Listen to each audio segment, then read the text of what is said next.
Art of the blurb. Once upon a time in America, if a person, and especially a celebrity, had been humiliated or victimized, they did their best to keep the thing a secret. Being a victim was certainly not considered a career opportunity.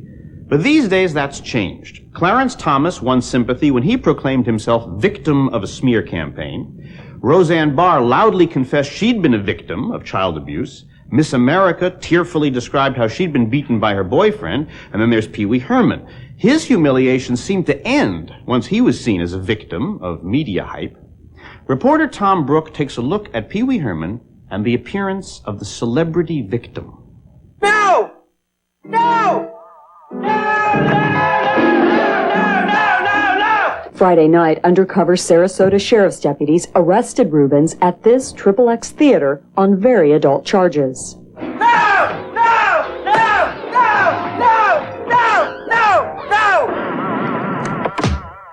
Paul Rubens was arrested for indecent exposure at a pornographic movie house in Florida back in July. The officer merely observed him manipulating his genitalia in the theater in plain view.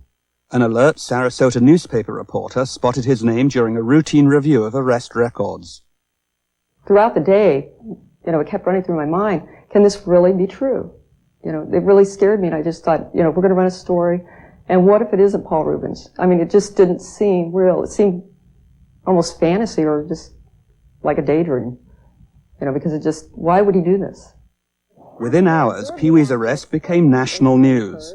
And his own attorney says that when word of the arrest gets out, Rubens' career will be over. Child psychologists were even brought on to advise parents what to tell their children.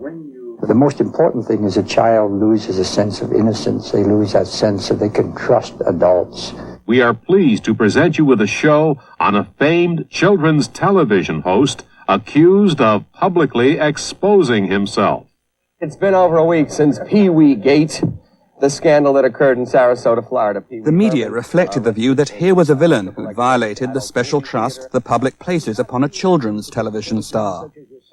He was supposedly a hero to the children. I mean, this is what we want to hold up to the children? But what they're trying to do is to have a health standard so that you don't have bodily fluids that are shooting around theaters. They call it and kids being led to believe by some role model that that's okay. I'm afraid that often the media becomes part of the morality police on the other side.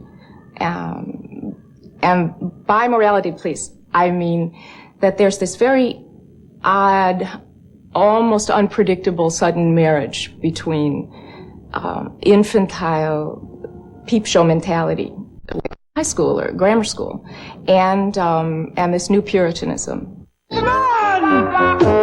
Get out of bed! There'll be no more napping. Wake up! Ironically, Paul Rubens' work always has contained an underlying sexuality. He'd been an adult entertainer with a somewhat risque nightclub act before CBS brought him to children's television 5 years ago. How come you're not wearing your pajamas? Oh, I brought everything with me. I'm going to change later on into my hostess pajamas.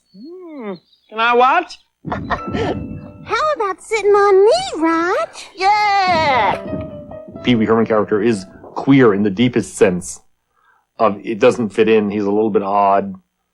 There's something funny going on with all the fetishization of the furniture and these odd men who live in little TV sets and make jokes and stuff. I always knew he had a big head. Two of his closest friends were Miss Yvonne and Mrs. Renee, both of whom were sort of motherly types who never had any real heterosexual relationship with the main characters. Cowboy Curtis is played sort of a friendly sort of cowboy who seemed more like a gay hustler almost, rather than a children's show character.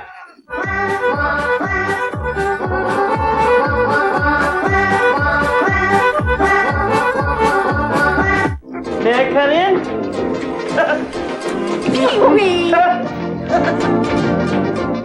So that when it became clear that when Paul Rubens did do something that they could catch him on, although nobody ever accused him in the press, as far as I could see, of being a homosexual, that in fact it was an incipient homophobia. which they were responding to, which they had been feeling all along and had nothing to pin it on. It's 2 more fruitcakes, Ronan.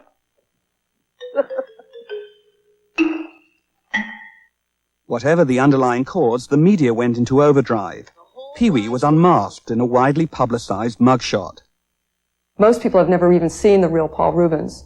And so, with that picture, with the scruffy beard and, and his hair and, or goatee and his hair, I mean, he just looked,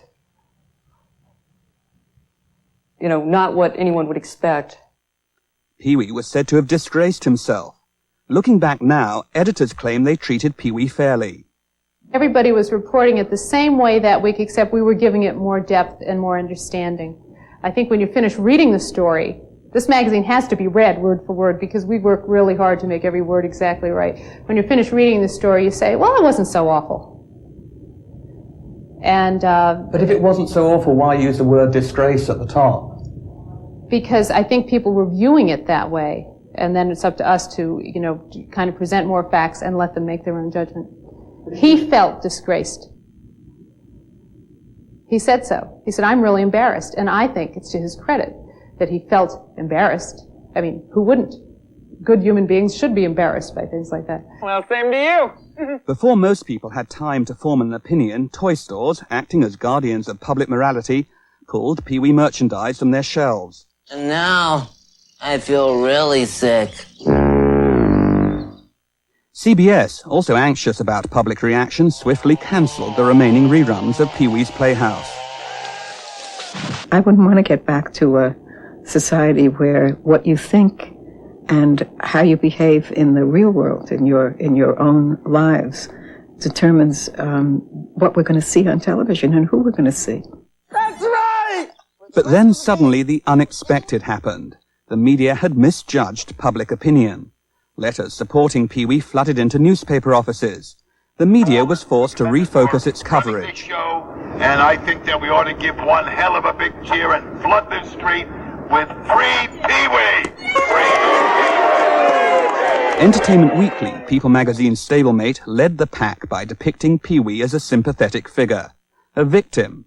Creating the perception of a victim can be a way towards winning back public support. Only last month, Clarence Thomas transfixed America by claiming he was the underdog, turning himself from an alleged sexual harasser into a victim. Thomas told me graphically of his own sexual prowess. This is high-tech lynching. I cannot shake off these accusations because they play to the worst stereotypes we have about black men in this country. What we actually had here was a victim-off, a contest to see who was the most convincing victim. And I think that Clarence Thomas won that in that he was a more immediate victim of the lynch mob that was coming after him, and he was also a more passionate victim than Anita Hill. But I think that the search for victim status, which is probably the highest status a public figure can aspire to in America right now, was really what was going on.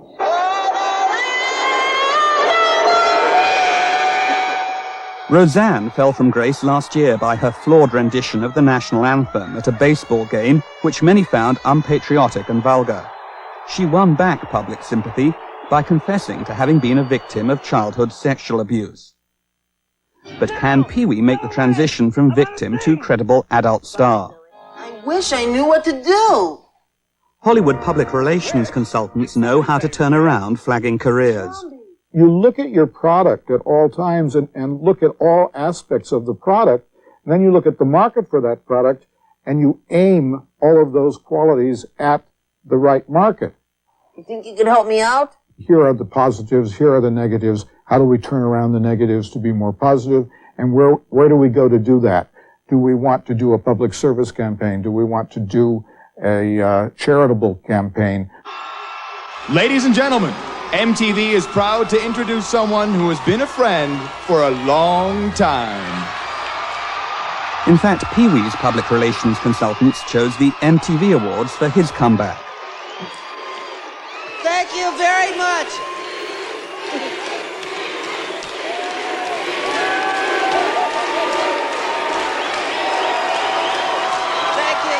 You saw the ovation that he got at the MTV Awards. I think there's a tremendous groundswell of affection for a guy who'd really been screwed by the media.